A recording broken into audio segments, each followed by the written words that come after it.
為事。FM 926，香港電台第一台，你嘅新聞時事知識台。當本地季節性流感活躍程度上升，如果我哋唔及時增強流感免疫力，患上流感風險就會大大增加。係啊，打流感針可以增強我哋對流感嘅免疫力，減低重症同死亡嘅風險㗎。唔好俾流感病毒乘虛而入，特別係50歲或以上人士、兒童、孕婦同護理院舍嘅院友。唔好等，快打針，防流感。言不盡，風不息，自由風，自由風。簡撲房嘅諮詢期屆滿，社會各界提咗乜嘢意見呢？工聯會立法會議員鄧家彪：劣質劏房取締之後，如果家庭住邊3至5萬嘅簡約公屋，優先配對俾佢哋，符合政策原意。劏房支援連線成員連偉軒：政府講法有足夠嘅過渡性房屋簡約公屋啦，到底個數量係咪足夠啦？地點係咪方便居民？星期1至5黃昏5至8，香港電台第一台，自由風，自由風。你認識法律嗎？如果女性係喺屋企擔當一個好重要嘅角色，係一個嘅收入嘅來源嘅話咧，咁好大可能喺離婚嘅情況，女士都要分翻錢俾男士嘅。湯文龍律師、袁子佩，法律是咁的兒，帶你一齊認識法律。逢星期日中午12.3，香港電台第一台，晚上7點，港台電視31。FM 926，香港電台第一台，港台電視31即將聯播。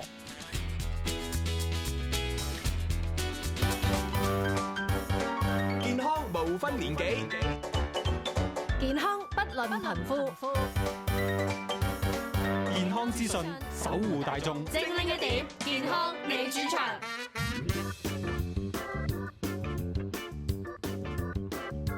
好啦，嚟到2月19號星期3嘅精靈一點，今日咧有江卓儀同埋余日峰咧為大家主持節目嘅。Hello，Sonia 你好。你好 ，Dennis。係啦，今日我哋嘅節目咧會有2個嘅主題啦。第一個小時咧就會同大家啦講下有關轉季引發啦兒童咧嘅鼻炎啦同埋係流感嘅。咁啊講到即係轉季期間啦，即係家長當然啦都會好留意到啦，就係咧小朋友咧身體一啲嘅轉變啊或者狀況出現啦，會留意下會唔會有兩聲咳，同埋咧好多時候都會睇下會唔會咧有打乞嗤嘅情況啦，或者係咧個鼻啊成日喺度捽下咁樣啦，都係一個咧幾重要嘅指標嚟嘅噃。係啊，不過咧我就成日覺得鼻炎咧應該同鼻敏感好有關聯啦。咁但係一諗到啲致敏源咧，其實即係成日都喺身邊噶嘛，可能係花粉啊，或者轉季啊，或者係啲貓狗咁。咁究竟咧，如果真係患上呢一個敏感嘅情況咧，點樣去醫療咧？我哋一陣間可以請嚟即係耳鼻喉科嘅專科醫生咧，為我哋逐一解答喎。所以咧要記住留意住啦。咁啊去到2點鐘左右嘅節目時間啦，就有老年研究學會系列啦，講下啦認知障礙嘅最新發展啊。咁講到認知障礙呢一個嘅病症啦，其實咧近年嚟咧不斷啦喺一啲治療啦，無論係藥物或者非藥物嘅治療上咧，都有啲新嘅發展㗎。咁但係原來咧喺呢個確診方面啦，透過血液檢查咧都有啲新嘅一啲方法咧，去等大家咧預早咧去預防認知障礙嘅。咁究竟咧成件事係點樣咧？稍後咧就會有老人科專科醫生咧同大家咧詳細講解啦。好，呢個時候咧，首先咧要請出我哋今日嘅第一位嘉賓，就係耳鼻喉科專科醫生邱其聰醫生咧嚟到直播室同我哋講解嘅。邱醫生你好，你好，係啦。咁我頭先真係講緊啦，鼻哥仔嗰啲問題咧，係好多家長咧特別留意住小朋友身體狀況嘅一個指標啦。其實係咪好多時直接一有即係打乞嗤啊等等問題，就會諗到就係首先就係傷風感冒啦，同埋就係鼻炎啊、鼻敏感咁樣咧？其實係嘅，其實鼻炎嘅病徵咧最常見，好似頭先主持人所講鼻塞啊、鼻水啊咁樣咯。咁除咗呢2個病徵，其實都有其他嘅常見嘅病徵，例如可能成日打乞嗤啊、鼻痕啊，尤其是小朋友成日都會捽鼻哥啦嚇。除咗頭先講鼻哥嘅病徵，其實附近嘅器官都會受影響，例如眼睛啊，小朋友成日捽眼啊、流眼水、眼紅、眼痕咧，呢啲都係呢啲鼻炎嘅病徵嚟嘅。甚至有時小朋友咧成日有啲口部嘅一啲小動作啊、習慣啊咁樣，原來咧就因為鼻炎咧，直接都會影響到可能口腔嘅上顎比較痕啊，小朋友都會有呢啲咁口部動作嘅。咁但係我哋今日譬如講轉季咁樣啦，咁鼻炎或者係流感呢啲咧，係咪特別轉季會犀利啲啊？定係有啲人士係全年都會有病發嘅情況嘅咧？非常好啊！呢個問題，原來咧鼻炎啊都有分類嘅喎。咁有分全年性或者叫持續性啦，亦都分季節性或者叫做間歇性嘅鼻炎嘅嚇。咁全年性顧名思義啦，一年四季啊，365日啦都會發作嘅嚇。即係當你一唔用藥啊，或者係叫做冇噴鼻嘅話咧，有時病徵出翻嚟啦嚇。咁間歇性嗰啲咧，可能或者季節性係每年咧某個季節先出現嘅嚇。咁點解好多時家長都會問啊？點解小朋友轉季會特別嚴重咧嚇？咁其實咧好常見嘅一個原因就係致敏原可能某啲季節比較多啲，例如花粉啦嚇，或者一啲植物㗎嚇呢啲嘅致敏原咧，可能某啲季節比較明顯啲，亦都同可能氣温啊或者係濕度相關嘅，所以有時某啲季節係嚴重啲嘅會。即係其實我相信，就算係全年性嘅病人嚟講，去到轉季嘅時候，嗰個狀況亦都係會好明顯地會惡化嘅，係咪咧？會啊，因為咧其實香港為例啦嚇，冬天咧就比較乾燥啊嚇，亦都會即係氣温會驟降啦嚇，咁呢啲咧亦都會對鼻哥構成一個刺激嘅。有時咧可能多咗留喺室內啊，或者開暖氣啊嚇，或者係一啲暖爐咧，呢啲都會導致咧比較乾燥嚇，刺激到鼻哥咧可能多啲分泌或者一啲叫做鼻炎嘅病徵比較明顯，亦都多咗留室內啦，亦都可能有機會多咗接觸一啲可能塵蟎啊，或者一啲家居嘅致敏原，亦都會導致呢個鼻嘅病徵明顯嘅。咁但係譬如可能頭先講係家居啊，或者日常生活接觸到多啲啦。咁但係頭先啱啱醫生都有提過係有啲係感染性嘅。咁如果同我哋流感嗰個關聯又喺邊度咧？因為我就平時都好彩嘅，流感完之後咧就好返，就冇話長期鼻炎嘅喎。譬如近來為例啦，可能近呢個聖誕假、新年假咧，就好多屋企人啊，或者係小朋友都會去一齊旅行嘅。咁去人多擠迫嘅地方啊，可能而家過咗呢個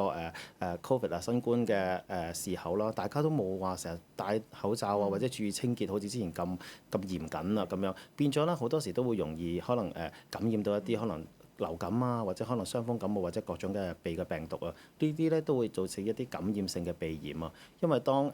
鼻哥咧受到病毒感染啦，佢都會黏膜發炎啦，而導致一系列鼻炎嘅病徵嘅。咁所以咧都要注意清潔啦。呢個新冠期之後。咁呢個敏感性同埋感染性嘅鼻炎啦，其實即係兩個唔同嘅病因啦。但係出到嚟嗰個病徵係咪都係基本上都大同小異？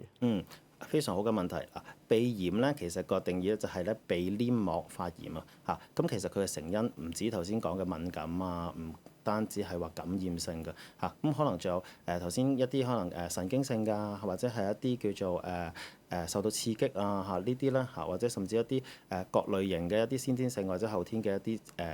啲病咧，都可以導致有鼻黏膜發炎嘅病徵。因為當鼻黏膜發炎咧，就會導致頭先我哋所講鼻炎嘅一系列啊眼啊鼻啊口腔嘅一啲病徵㗎啦。咁，但係咧，即係如果譬如我係家長咁啦，當個小朋友成日都本身出現呢一啲嘅病徵嘅，咁我究竟點樣去分辨佢係幾時係鼻敏感，幾時係原來係有啲感染性嘅，有啲流感嘅症狀啊咁咧？冇錯。咁一般嚟講，如果感染性啦，就喺感染嗰段時間，譬如叫做可能你有感冒嘅話，可能過1-2個星期咧，個鼻嘅病徵會特別比較明顯嘅。可能用完藥物好翻咗咧，佢就唔會再成日發作㗎啦嚇。咁至於鼻炎或者慢性鼻炎或者鼻敏感為例啦嚇，咁佢係可能一年好多時候咧都會出現嘅病徵嚇，或者每次咧可能打掃屋企啊，遇到大塵嘅地方啊，咁佢就會出現㗎啦。咁呢啲咧就比較大機會咧係鼻敏感或者慢性鼻炎啦。會唔會可能喺瞓覺嗰陣時都會可以觀察到嘅咧？冇錯，其實好多家長都會同我哋講咧，小朋友咧喺夜晚嘅時候咧會多啲鼻嘅病徵嘅，因為咧好多時我哋發現可能小朋友屋企有好多毛公仔啊，或者床單被鋪咧，唔係話好勤去清洗嘅嚇，咁變咗咧可能積聚咗好多啲致敏原或者塵蟎喺度咯，咁所以咧亦都會容易啲咧可能響夜晚嘅時候咧發作嘅鼻炎。如果夜晚發作，即係換句話瞓得唔好啦。我想理解下，即係鼻炎引發出嚟，可能對一啲小朋友長遠嘅影響啦。首先瞓得唔好，應該已經係一個即係源頭，去到成個人都冇乜精神等等啦。除此之外，仲會有啲咩長遠影響呢？其實咧非常之好啊，因為其實講起咧，小朋友同大人嘅鼻炎咧都有啲分別嘅喎嚇。咁因為大人嘅鼻炎啦，好多時影響咗佢頭先講睡眠嘅話咧，變咗個工作表現啊、集中能力啊、認知能力啊會有減少咯。但係對於小朋友咧，唔單止係咁簡單嘅嚇，可能咧會影響咗佢一個叫做可能學習啊、成績啊，可能一啲叫做佢一啲叫做可能返學嘅一啲表現啦，甚至運動嘅表現都會受影響嘅嚇。咁亦都咧會影響咗小朋友可能做好多一啲學校嘅活動嘅參與啦嚇，或者係成日可能返學咧都集中唔到，有啲甚至叫過度活躍症咧，同呢個鼻塞啊，可能小兒睡眠窒息啊都有關係嘅。頭先講到鼻塞影響瞓覺咯嚇，咁其實原來咧，當小朋友鼻哥長期因為鼻炎導致塞咧，亦都會影響到可能佢夜晚瞓覺啊、呼吸啊出現缺氧嘅情況嚇，咁呢啲有時甚至會叫做小童嘅睡眠窒息症嚇，會衍生好多其他嘅一啲併發症嘅。因為有時咧喺街度見到啲小朋友咧，唔知點解個黑眼圈咁大，同埋個眼袋咁大咧，我都懷疑佢可能因為鼻敏感咧瞓得唔好啊。咁但係啱啱咧見到長遠嘅影響咧，同哮喘又好似有啲關聯喎。咁其實係鼻炎會引起佢哮喘啦，定係大家互相比較難控制咁樣咧？冇錯。我哋咧而家咧即係研究顯示咧，原來其實咧鼻炎啦同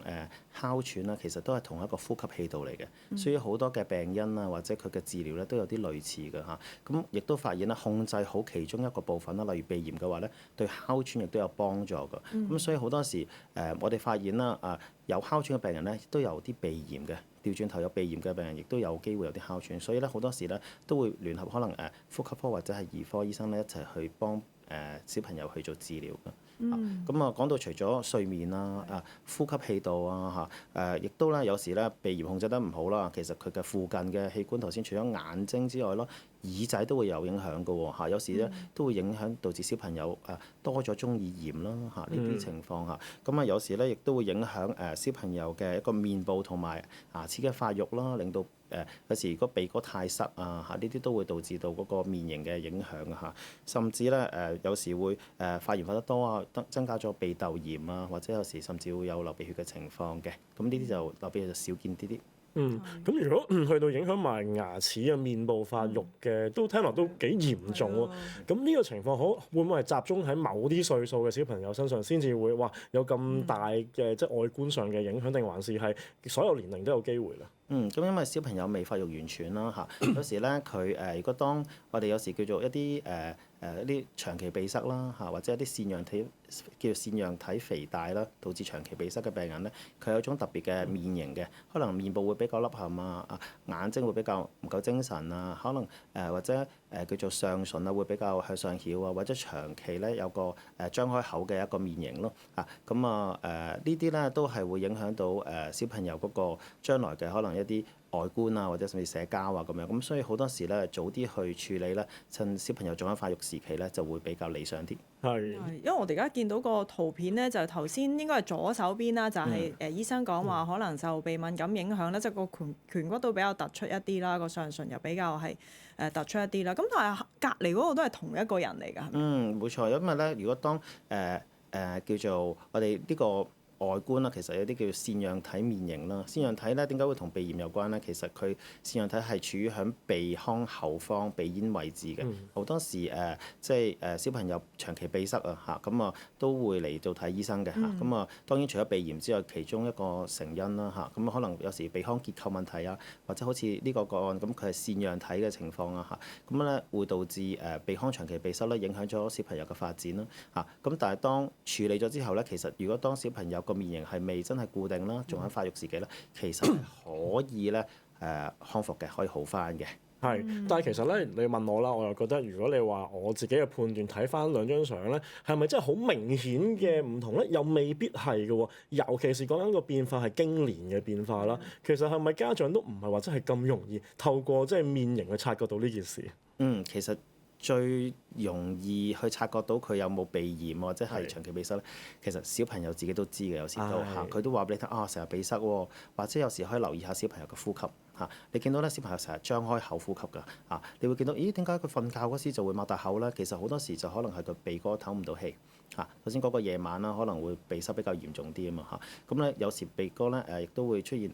唞氣出現打鼻鼾嘅情況啦嚇。咁呢啲咧家長如果留意到咧，都可以考慮咧就俾醫生檢查下嘅。但係有時即係如果佢哋開始識得表達啦，就會比較好啲嘅。咁會唔會喺即係好細個嘅時候，可能嬰兒階段啊，甚至1-2歲都未係好識得講嘅時候，都好難去即係做一啲診斷咁嘅咧？冇錯。咁因為咧始終啦，如果有懷疑嘅時候，最好就係俾醫生去診斷一下啦嚇。咁你見到譬如小朋友有時家長咧發現小朋友個鼻哥咧比較腫脹啊、塞啊咁樣，或者見到小朋友咧成日咧都唔能夠用鼻唞氣嘅嚇，咁咧就可以去考慮俾醫生去檢查啦。譬如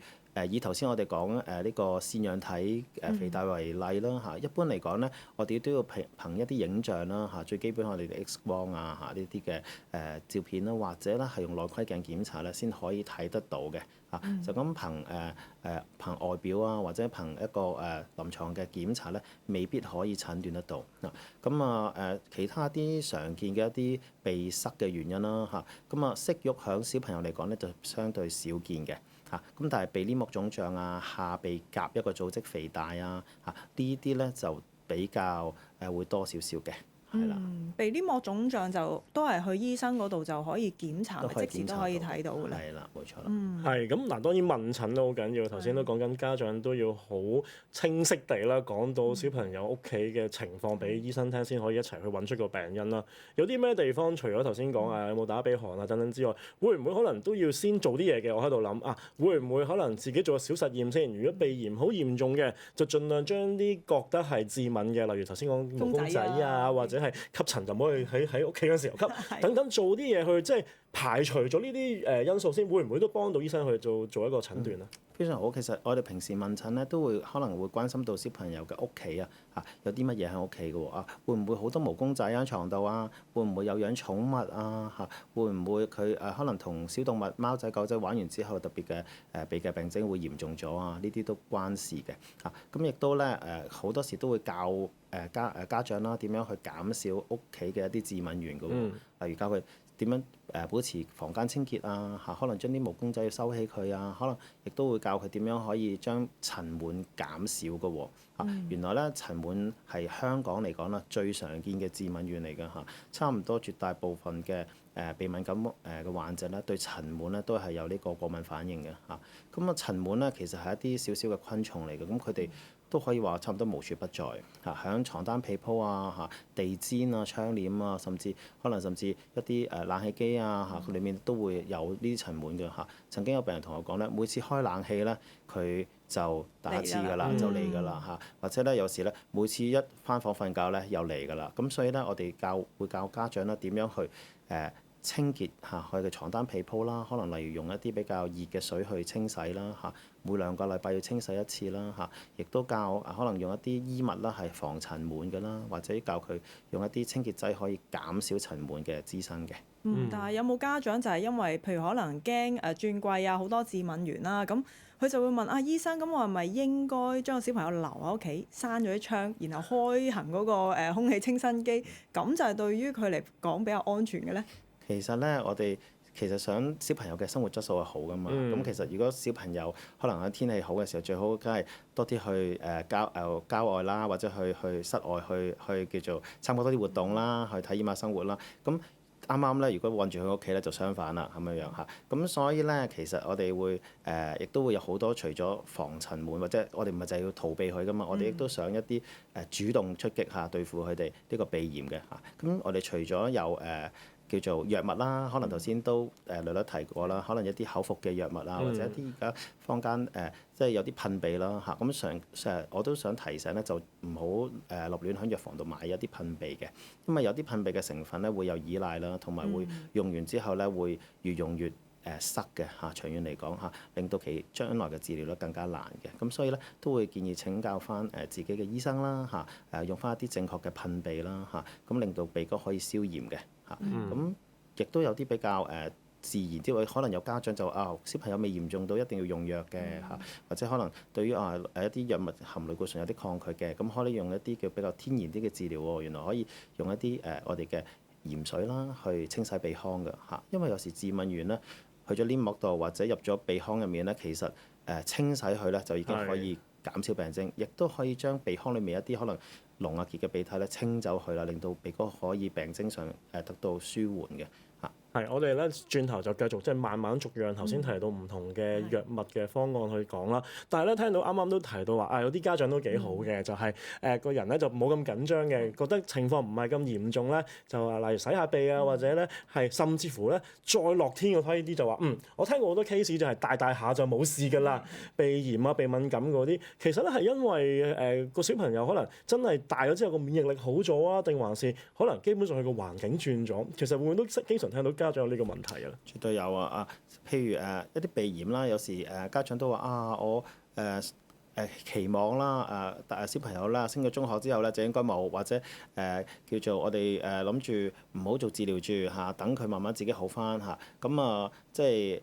我都見過有病人咧，就可能慢慢會可能大咗咧就會少啲嘅。咁但係你唔知道自己嘅小朋友係咪嗰一位好彩嗰位嚇。咁所以咧一般嚟講有病徵咧，我都會建議先接受治療嘅。如果大個咗可以越用越少，當然係理想啦嚇。咁但係有時咧佢都會有同遺傳有關嘅，可能屋企人有好幾位嘅屋企人都有一個慢性鼻炎、鼻敏感嘅情況，咁其實佢會自然好翻晒嘅機會咧亦都唔係話真係咁高嘅嚇。咁同埋我會建議，如果有病徵啦，其實亦直接影響咗小朋友嘅學習啊、生活啊，同埋佢嘅健康嘅。咁所以咧，都最好咧做治療啦嚇。咁至於有時點解大下會好啲咧？就係佢嗰個腺樣體會隨住年紀咧慢慢會縮細嘅。但係幾時先縮細就未知啦。最緊要就係了解多啲嘅病徵啦。咁稍後時間咧就知道咧就係診斷啦，或者係治療方面咧會有啲咩要留意，又繼續有邱醫生講解。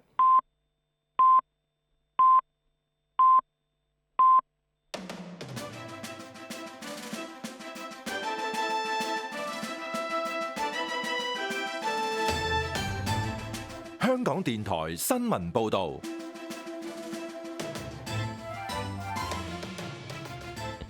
下晝1點半由方遠南報道新聞。交通諮詢委員會早上同的士業界代表見面，聽取對規管網約車意見。參與會面嘅運輸署署長李仲恩喺會後重申，今年內會就規管網約平台訂定框架。並提到的士車隊亦可能成為網約的士嘅先驅。對於業界關注打擊白牌車，李仲恩強調政府一直依法辦事，一定會打擊違規行為。佢重申，任何人想以私家車取酬載客，車輛必須有出租車許可證，否則屬於違法。佢又話現正同律政司研究點樣再優化現有法例，完善執法可更到位。交諮會主席張仁良話，交諮會下晝會聽取網約車平台代表意見，就點樣規管網約車平台立法工作，盡快向政府提交建議報告。政府再度委任林建岳出任旅發局主席，4月1號起接替彭耀佳，為期3年。馬時亨將喺6月1號起接替林建岳出任貿發局主席，任期2年。旅發局話歡迎政府再度委任林建岳出任主席，深信憑藉佢喺旅遊業界同商界嘅經驗、廣泛人際網絡，帶領團隊不斷開拓客源市場，進一步鞏固香港成為世界級首選旅遊目的地嘅地位。旅發局表示感謝彭耀佳過去6年對旅遊業發展嘅貢獻。匯控去年普通股股東應佔利潤超過229億美元，按年升 2%， 列賬稅前盈利升 6.5%， 去到323億美元，好過預期。匯控派第4次股息每股36美仙，全年派息87美仙，兩者都高過預期。集團宣布計劃展開最多20億美元嘅股份回購。同系嘅銀色銀行舊年盈利近184億港元，按年升 3%。第4次中期股息維持每股3個2，全年派息6個8，按年增加近 5%。天氣方面預測下晝短暫時間有陽光，今晚大致多雲，吹和緩至到清勁偏東風，離岸間中吹強風。展望未來2、3日風勢仍然較大，部分時間有陽光。星期日漸轉吹偏北風，稍後氣温下降。星期一早上相當清涼。現時氣温18度，相對濕度71%。香港電台新聞報導完畢。經濟行情報導。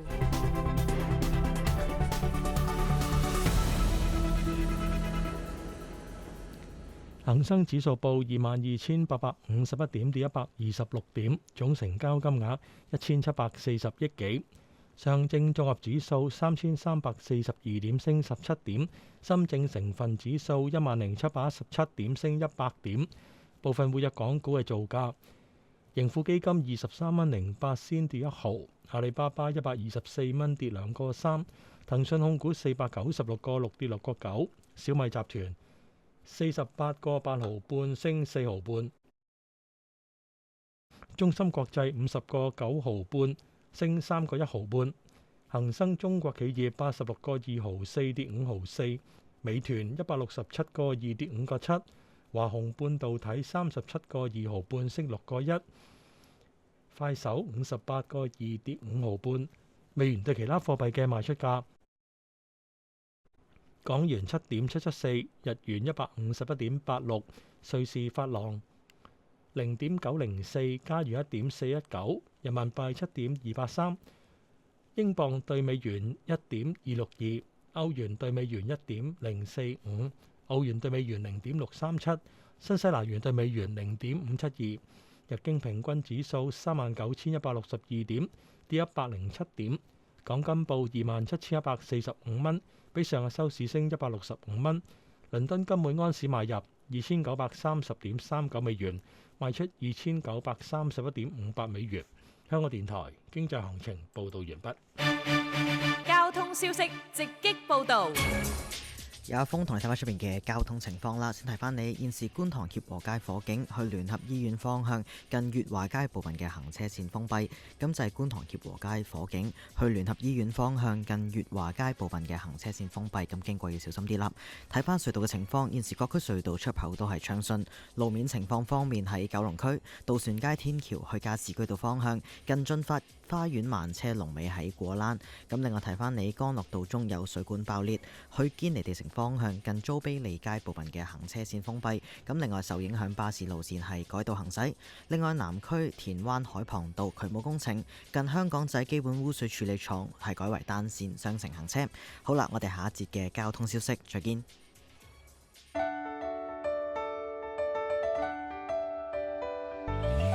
以市民心為心，以天下事為事。FM 926，香港電台第一台，你嘅新聞時事知識台。只有你最清楚，每日工作嘅地方有乜嘢狀況或操作唔安全，容易導致意外。只有你嘅舉報，勞工處先可以迅速執法，避免意外發生。而家大家除咗可以打職安健投訴熱線25422172，仲可以喺勞工處網頁舉報，將相片或影片上傳至 labour.gov.hk。所有舉報絕對保密。長者年紀大咗，可能真係食鹽多過你食米。但係就算人生經驗豐富咗，面對實際嘅生活問題，例如係慢性病、護理問題、揀選院舍等等，都係長者同照顧者需要面對嘅挑戰。請留意逢星期三 FM 926香港電台第一台下晝1點至3點，正令1點嘅香港老年研究學會合作系列，會剖析長者生活需要面對嘅種種問題。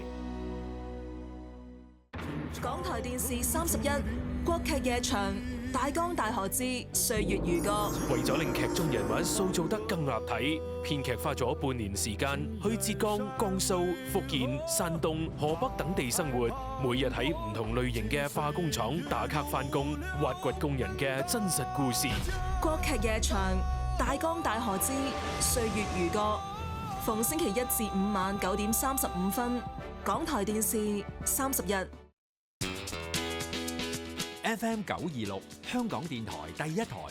港台電視31即將聯播。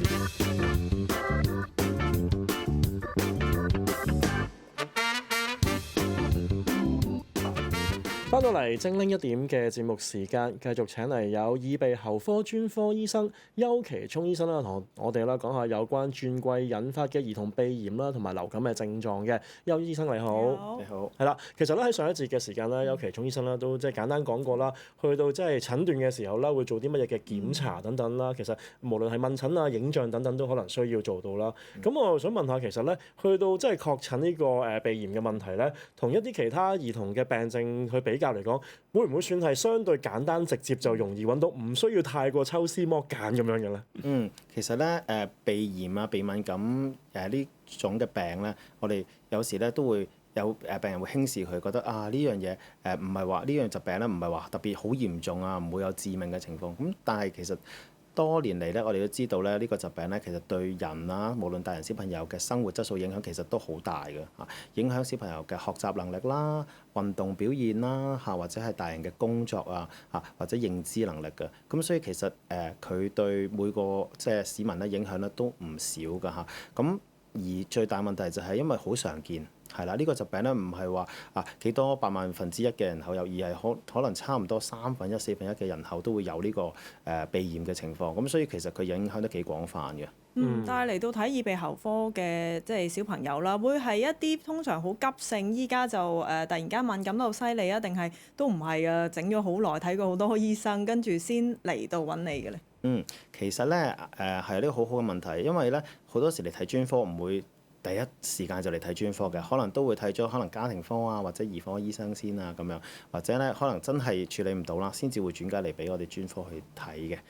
咁好多時小朋友都可能試過唔同嘅藥物啊，或者可能口服或者又好，或者係局部嘅治療都好啦嚇。咁都係冇效啦，先至嚟到專科去做進一步嘅診斷啦嚇。咁好多時我哋都會睇到一啲比較病徵嚴重少少嘅病人啦嚇，大人小朋友都係啦嚇。咁頭先講原來鼻炎有分類啦嚇，季節性啊或者係一啲叫做全年性啦。咁亦都佢嘅嚴重程度都有個分別嘅喎嚇。咁點樣界定咧嚇？或者好多家長咧都可以去聽下，原來咧我哋界定嚴唔嚴重咧，就唔係話我有幾塞得幾犀利，因為好難去定斷嘅嚇，而係佢對你生活習慣嘅影響嚇，咁你就可以分辨到啦嚇，可能影響到小朋友嘅學習，可能每次返學都會成日擤鼻啊、專心唔到啊，或者係小朋友都講影響咗佢瞓覺啊，每晚瞓得唔好啊，咁呢啲咧就已經係反映咗佢嚴重程度啦。係，咁個治療嘅做法或者方案係咪都要即係因應翻嗰個程度啦？第一線會係做啲乜嘢咧？其實咧其實個治療嘅方式咧，其實都係隨住我哋嘅醫療嘅發展啦而有所唔同嘅嚇。咁一般嚟講啦，最常用嘅可能有啲口服嘅藥物啦嚇，亦都可能有啲鼻哥嘅噴劑啦嚇。頭先提過一啲可能甚至一啲比較天然嘅洗鼻方法啦，都係得嘅嚇。咁當然啦，藥物有唔同類型啦，好難一一去解答啦。但係大部分最常用嘅係一啲抗組織胺類嘅藥物啦嚇，可以直接咧係可以控制到個鼻哥嘅病徵嘅。如果係佢係尤其是可能短暫嘅，佢都會起效都快嘅嚇。每一日當日食咧就已經即刻會可能大半日都有效咁樣樣咯。但係有時藥物嘅有啲副作用啦，所以家長都未必話常會去服藥嘅。想呢啲抗敏感嘅藥，我相信第一個大家諗起嘅副作用就係會眼瞓啦，又倦意啦。咁而家呢類藥物係咪都仲係有呢個副作用，定還是都有得揀嘅咧？非常好嘅問題。原來咧呢類抗組織胺嘅藥物咧，其實都有發展嘅喎嚇，有第一代、第二代、第三代咁樣啦。去到現在咧，已經係相對咧冇咁眼瞓嘅啦。咁但係始終有時都會有少少嘅嚇，不免都會可能某啲病人咧都會覺得有少少倦意嘅嚇。咁好多時都想對於小朋友嚟講啦，避免呢個情況，因為我哋就係想佢可能學習啊，或者係就算玩都精神啲，係咪先？係啦，冇錯。係咯變咗食咗藥仲攰咗嘅咁樣樣，可能佢平時可能已經係夜晚瞓得唔好啊嘛，已經朝早冇乜精神㗎啦，朝早又要喺度成日呻鼻咁樣，咁再加埋嘅藥物嘅眼瞓咧，就變咗令到佢都係有影響。咁所以而家新一代嘅藥物就比較好啲啦。咁啊，除咗頭先講嘅藥物治療啊、噴鼻之外咧，亦都我哋有啲叫做致敏原嘅測試啦，咁樣可以檢測到小朋友有冇致敏原嘅或者佢屬唔屬於鼻敏感嘅。咁如果真係揾到咧某啲比較大啲嘅小朋友啦可以接受一啲叫做脫敏治療嘅。脫敏治療咧喺歐洲美國咧都已經有咗好多年㗎啦，香港咧都有咗唔短嘅時間咁啊，分為可能一啲叫做可能舌下或者即係脷底去服用嘅一啲可能一啲滴嘅藥水啦，或者係一啲藥丸仔啦亦都可以係叫做打針嘅咁樣咁就啲用完一段時間嘅脫敏治療之後咧，病人嘅病徵咧會得到減退啦，就算唔使食口服藥或者噴鼻或者咧佢甚至如果佢可能用完一段年期之後咧，佢亦都唔需要繼續服呢個脫敏治療㗎啦佢咧嗰個病徵嘅控制咧，亦都可以比較持續得耐啲嘅，可能甚至可能5、6年啊、7、8年啊，或者更加長都會有嘅。如果咁講，即係頭先睇圖片，譬如致敏原係有啲貓狗嘅，咁有啲家長都唔捨得，就係因為小朋友就要棄養嗰啲動物㗎嘛。咁如果做嗰個脫敏治療，係咪就可以即係斷尾到以後都可以大家一齊共存嘅咧？係啊，其實呢個係非常之實際嘅情況嚟嘅。可能養咗隻貓仔跟住後來小朋友出咗世啦，發現佢鼻哥嘅病徵好嚴重喎咁。致敏原又係隻貓喎，係啦，咁嘅貓仔咁樣陪住大家大，又唔可以放棄佢喎，咁可能咧就會考慮到呢啲脫敏治療啦，咁樣咁亦都有時有有啲可能頭先講嘅塵蟎敏感啦，其實你冇得放棄咗個成間睡房㗎嘛因為可能都係無處不在，咁所以咧都會用到脫敏治療去控制嘅。會唔會咧？有時候啲家長就用自己嘅脫敏方法，就係以為咧自己可能試下唔同嘅藥物啊，或者用等等方法，搞一輪之後咧，小朋友咧就會冇事㗎啦。咁但係越搞越禍嘅咧，正所謂。係呢個我哋都遇過類似情況啊其實大人同小朋友都好啦，可能都會有時考慮可能去藥房去買啲藥嘅咁其中一種咧通鼻劑咁樣咧都喺香港都幾普遍嘅。咁佢有時話不含類固醇咯，咁但係其實佢都含有藥性嘅有時咧越用得耐咧，個效果咧就越嚟越少，甚至會出現一個依賴嘅情況過往都曾經有個案咧，就病人同我講我已經用咗呢啲通鼻嘅噴劑啦可能超過1年啦而家咧再噴都已經冇效啦，甚至即係後來比較嚴重咗，去睇醫生，醫生都幫佢唔到，因為其他藥物咧都變得冇反應咁所以嚟咗我哋專科度睇下我哋點樣幫佢咯咁當然我哋除咗頭先講嘅藥物啊可能噴劑之外，仲有其他嘅治療啦咁例如一啲可能小手術啊，或者可能一啲叫做我哋有啲可能一啲射頻嘅治療，令到啲黏膜收縮啊，呢啲都可以咧有效減少到病人嗰啲鼻塞嘅症狀嘅咁無論大人啦，或者一啲可以接受到手術比較年大少少嘅小朋友啦，都可以考慮嘅呢啲。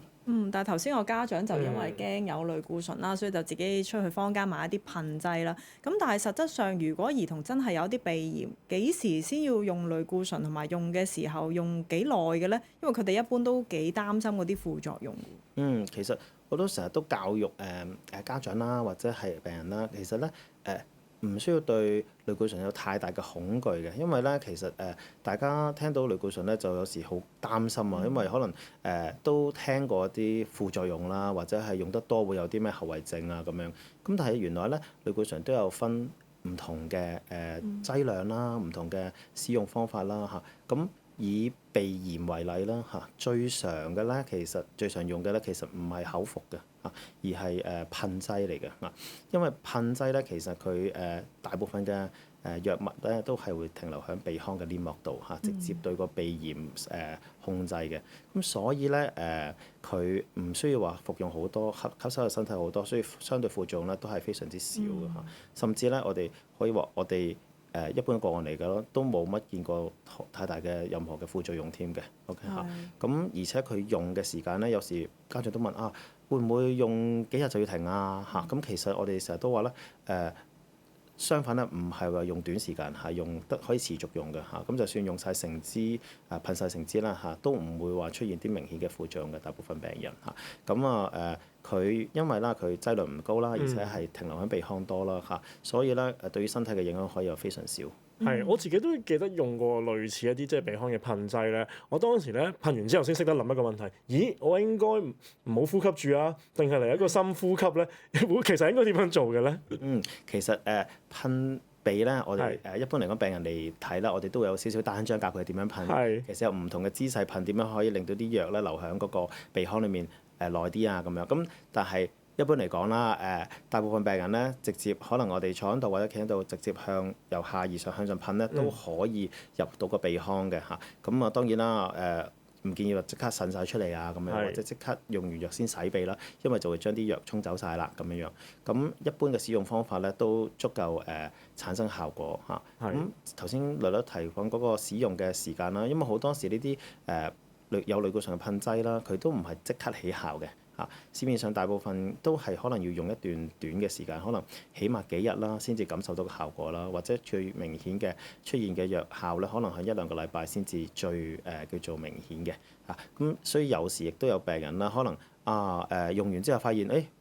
噴咗一日冇效喎，我用翻嗰啲即刻通鼻嗰啲噴劑，變咗咧就可能有個選擇上嘅錯誤啦，可能變咗依賴咗某隻噴劑啦。咁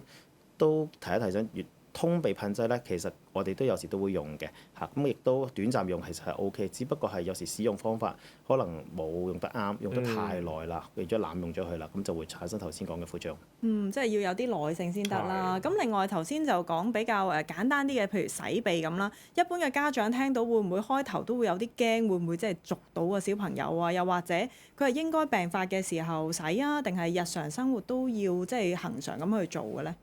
其實洗鼻咧，其實有研究顯示咧係一個控制鼻炎嘅一個好方法嚟嘅嚇。佢嘅好處咧，除咗係冇藥性啦嚇，亦都係可以家居做得到啦嚇。咁咧亦都係可以長期使用都冇問題嘅嚇。咁當然我哋遇到嘅難題就係小朋友有時唔係咁定㗎嘛，即係唔好講話平時餵佢食藥，如果幫佢洗鼻咧，真係可能真係大家要掙扎嘅咁樣。咁當然，如果小朋友合作得到咧，其實可以定期洗嘅。如果佢鼻炎係比較持續嘅話，當然如果佢只係好短暫嘅一段短時間嘅，或者係可能傷風感冒嗰啲嘅，你未必真係要去到學習去洗鼻嘅，可能要服用少少藥物都可以幫到手。但係如果佢有全年性持續性嘅，咁你可能養成一個洗鼻嘅習慣啦。對於好多小朋友嚟講咧，個病徵得到嘅舒緩咧，其實都幾明顯。咁頭先邱醫生亦都提到有啲情況之下咧，就要做手術啦。其實如果去到做手術嘅情況，會係通常係咪一啲比較少嘅狀況先會咁做，定還是好多時家長一聽到手術就會覺得係咪好嚴重先要做啊？呢個係一個正確嘅理解方法，定還是係迷思嚟嘅咧？非常好問題。其實一講到手術咧，可能家長都即刻會即係比較即係叫做緊張起上嚟嘅，因為咧諗住可能即係食少少藥會噴少少鼻啦嚇。咁當然啦其實都提翻原來耳鼻喉科醫生咧係外科醫生嚟嘅，都會做各類型嘅手術啦嚇。咁如果關於手術啦，梗係要同醫生去傾啦。究竟小朋友係咪真係適合做啦？或者做手術對小朋友嘅益處係咪最高啦嚇？坦白講咧，大部分鼻炎嘅小朋友或者大人咧，都未必一定要做到手術嘅。咁但係手術當然有佢獨特嘅好處啦，可能佢個效果好明顯啦或者佢嘅效果係好持久啦或者有啲病人真係去可能用藥啊噴鼻都已經用晒啦已經訪尋晒好多嘅醫生用晒一啲藥物都唔得啦，咁就可能會考慮到去做手術啦亦都有啲特別嘅病因啦，係用手術係特別係見效嘅，好似頭先略略提到嘅一啲可能腺樣體肥大啦，因為佢用藥咧係唔能夠消失或者係好快咁樣減縮細嘅咁所以有時會用到手術嘅治療啦咁有時譬如鼻息肉為例啦鼻息肉為例啦小朋友就少啲嘅，大人就多啲咁亦都係用藥物咧係未必能夠好快令到佢縮細到嘅或者甚至未必見效嘅。或者慢性嘅鼻竇炎、鼻炎啦嚇，呢啲啦都係咧可能要用到手術嘅治療會比較適合嘅。係啦，咁我哋可能剩翻大約唔夠1分鐘時間啦，都關注翻就係、我哋嘅主題都有講啦，就係、可能係流感都會引發到鼻炎噶嘛。好啦，總之面對鼻炎嚟講啦，其實咧可能喺處理上幫小朋友舒緩有啲咩可以做到咧？因為頭先講，就算噴類固醇都可能要幾日後咧先至有效噶嘛。舒緩上可以點樣令到佢哋即係呼吸得好啲咁樣咧？其實咧頭先講洗鼻咧係一個最好嘅，即係如果你響冇特別嘅醫生嘅處方底下咧，其實洗鼻係可以幫到小朋友咧舒緩到嗰個病徵。當然啦，洗鼻有時都未必足夠啊，真係立刻解決晒嘅，咁可能都會建議揾翻醫生去做翻個診斷，同埋揾出個病因去處理更加有效。咁有時聞下少少蒸氣咁樣，會唔會即係疏解到佢哋嗰個不適嘅咧？其實頭先講一啲鼻炎嘅誘發嘅原因啦，可能氣温啊、濕度啊或者致敏源啊呢啲，如果可以減少到呢啲咧，都可以減少到一啲季節性或者鼻炎嘅發作嘅。係啦，我諗咧，即係要即係避開呢個鼻炎啦，多方面着手啦。首先就係唔好有流感啦，就係避開人群啊，或者係打預防針啦。而另外咧就係家居清潔方面啦，例如塵埃嘅塵蟎啊嗰啲咧，都盡量將佢咧清潔好佢就為之好啦。喺度咧再次又多謝咧邱其聰醫生嘅講解，唔該晒。今日要同大家講下腎石。